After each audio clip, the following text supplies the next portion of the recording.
জানিয়ে দিব হাতে থাকা সর্বশেষ আপডেট বাংলা সংবাদ। প্রথমেই সংবাদ শিরোনাম। নির্বাচনে ফিরতে পারবে না আওয়ামী লীগ বলেছেন প্রেস সচিব। এরপর জানিয়ে দিব বিএনপির সঙ্গে দ্বিপক্ষীয় বৈঠকে খেলাফত মজলিস। এদিকে আওয়ামী লীগ নেতা শাহীন চাকলাদারের 4 বছরের কারাদণ্ড। এরপর জানিয়ে দিব স্থানীয় নয় জাতীয় নির্বাচন নিয়ে ভাবছে কমিশন বলেছেন ইসি মাসউদ। আরও জানিয়ে দিব আমরা জাতীয় ঐক্যের ভিত্তিতে দেশ চালাতে চাই বলেছেন অ্যানি। সর্বশেষ জানিয়ে দিব বিজিবি বিএসএফ বৈঠক, সীমান্তের 150 গজের মধ্যে কৃষক ছাড়া অন্য কারোর প্রবেশ নিষেধ। এতক্ষণ শুনছিলেন সংবাদ শিরোনাম, এবারে বিস্তারিত। তবে অনুরোধ থাকবে ভিডিওটিতে একটি লাইক করবেন এবং কমেন্ট করে জানিয়ে দিবেন কোন জেলা থেকে আপনি আমাদের এই ভিডিওটি দেখছেন। নির্বাচনে ফিরতে পারবে না আওয়ামী লীগ বলেছেন প্রেস সচিব। আগামী নির্বাচনে আওয়ামী লীগ অংশগ্রহণ করার গুঞ্জন থাকলেও দলটি ফিরতে পারবে না বলে জানিয়েছেন অন্তর্বর্তী সরকারের প্রধান উপদেষ্টার প্রেস সচিব শফিকুল আলম। বুধবার তার নিজস্ব ফেসবুক প্রোফাইলে দেওয়া এক পোস্টে এই বার্তা দেন তিনি। ফেসবুক পোস্টে উল্লেখ করেন, গণহত্যা সমর্থনকারী আওয়ামী লীগের সমর্থকরা ভ্রান্তিতে আছেন যে দেশ নির্বাচনের দিকে ফিরে গেলে তারা রাজনৈতিক প্রক্রিয়ায় ফিরতে পারবেন, কিন্তু মানবতা বিরোধী অপরাধের দায় স্বীকার না করলে এবং খুন ও গুমের সঙ্গে জড়িত ব্যক্তিদের নির্মূল না করা পর্যন্ত এটি সম্ভব না। পাশাপাশি 2009 থেকে 24 সালের মধ্যে সংঘটিত হত্যাকাণ্ড এবং মানবাধিকার লঙ্ঘনের সঙ্গে জড়িত আওয়ামী লীগের সদস্য এবং সহযোগীদেরও বিচার হবে। সাম্প্রতিক মাসগুলোতে বিভিন্ন বিদেশি কূটনৈতিক এবং কর্মকর্তাদের সঙ্গে সাক্ষাৎ হয়েছে জানিয়ে তিনি আরও লিখেছেন, তারা খুব কমই সমঝোতার বিষয়ে আহ্বান জানিয়েছেন। তাও বুঝতে পেরেছেন যে অপরাধীরা যদি তাদের অপরাধ স্বীকার না করে তাহলে কিভাবে সমঝোতার আহ্বান জানানো যায়, বরং তারা সংস্কার এবং দেশের প্রতিষ্ঠানগুলোকে ঠিক করার বিষয়ে বেশি সমর্থন জানিয়েছেন। বিএনপির সঙ্গে দ্বিপক্ষীয় বৈঠকে খেলাফত মজলিস।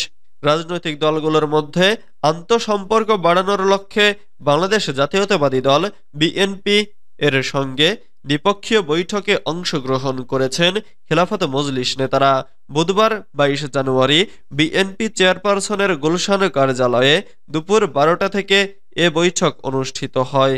দ্বিপক্ষীয় এ বৈঠকে খিলাফত মজলিস প্রতিনিধি দলের মধ্যে উপস্থিত রয়েছেন খিলাফত মজলিসের আমির মাওলানা আব্দুল বাসিদ আসাদ, মহাসচিব ডক্টর আহমদ আব্দুল কাদের, নায়েবে আমির মাওলানা সাকওয়াত হোসেন, নায়েবে আমির অধ্যাপক আবদুল্লাহ ফরিদ সহ আরও অনেকে।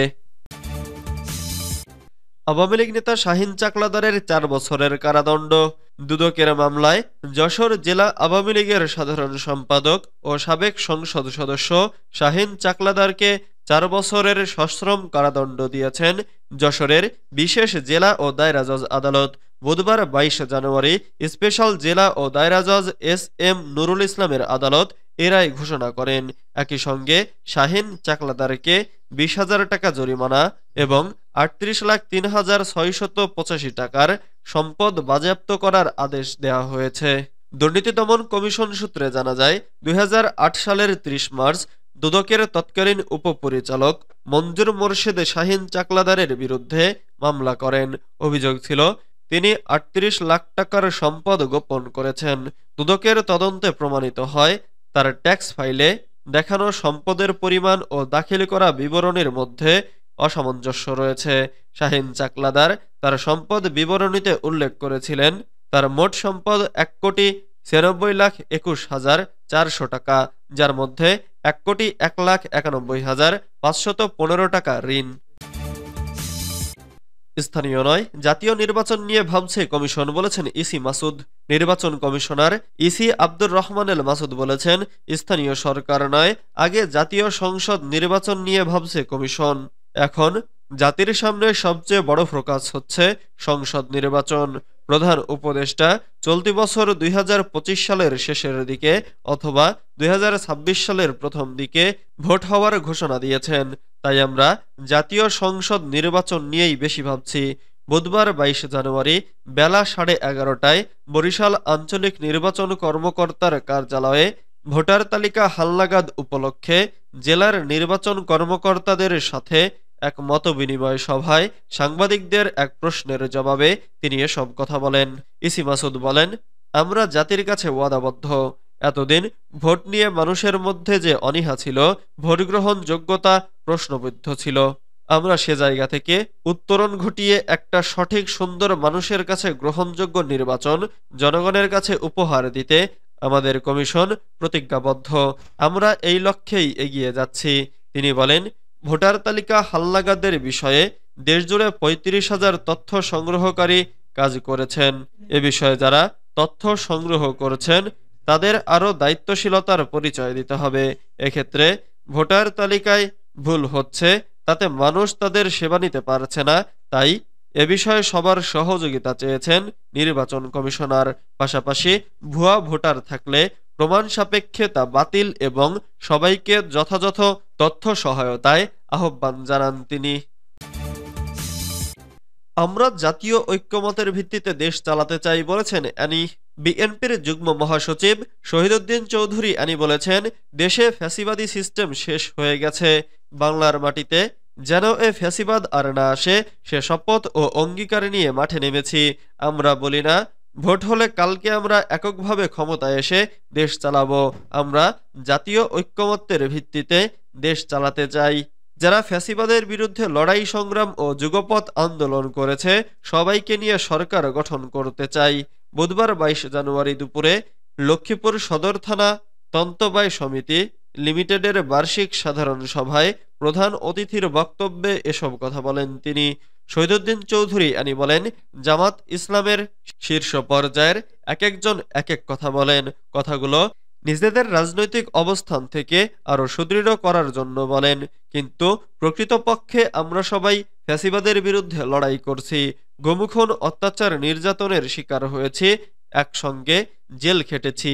এখন যদি এক একজনের কথায় এক এক ধারা আসে তাহলে ফ্যাসিবাদ সুযোগ পেয়ে যাবে। বিজিবি বিএসএফ বৈঠক, সীমান্তের ১৫০ গজের মধ্যে কৃষক ছাড়া অন্য কারোর প্রবেশ নিষেধ। চাঁপাইনবাবগঞ্জের শিবগঞ্জে বিজিবি বিএসএফ এর সেক্টর কমান্ডার পর্যায়ে বৈঠক অনুষ্ঠিত হয়েছে। শান্তিপূর্ণ সহাবস্থান নিশ্চিত করতে সীমান্তের ১৫০ গজের মধ্যে বাংলাদেশি ও ভারতীয় কৃষক ছাড়া অন্য কাউকে প্রবেশ করতে না দেওয়া সহ বৈঠকে ৪টি বিষয়ে একমত হয়েছেন দুদেশের কর্মকর্তারা। বুধবার ২২ জানুয়ারি সকালে চাঁপাইনবাবগঞ্জের শিবগঞ্জ উপজেলার সোনামসজিদ বিওপির সম্মেলন কক্ষে এ বৈঠক অনুষ্ঠিত হয়। এতে বিজিবির পক্ষে নেতৃত্ব দেন রাজশাহী সেক্টরের কমান্ডার কর্নেল মোহাম্মদ ইমরান ইবনে এ রউফ। অন্যদিকে বিএসএফ এর পক্ষে নেতৃত্ব দেন মালদা সেক্টর ডিআইজি অরুণ কুমার গৌতম। চাঁপাইনবাবগঞ্জের ৫৯ বিজিবির অধিনায়ক লেফটেন্যান্ট কর্নেল গোলাম কিবরিয়া কালবেলাকে বলেন, সেক্টর কমান্ডার পর্যায়ে সৌজন্য সাক্ষাতে উভয় পক্ষ সীমান্ত সম্পর্কিত বিষয়ে আলোচনা করেছেন।